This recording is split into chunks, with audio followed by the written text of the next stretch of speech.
Yun, good morning po. Day 3 pa dito ba nung hanggang hamster ng aking si Otoy.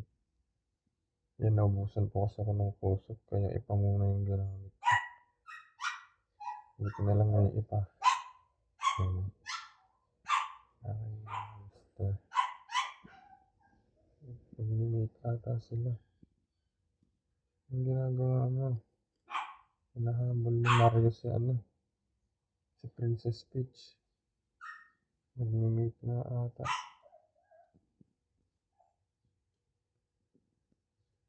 Hindi ko kung anong ginagawa nitong si Mario na to sa Princess Peach na yun.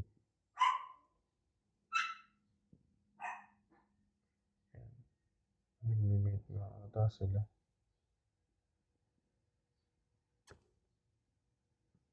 Naglalabing-labing early in the morning.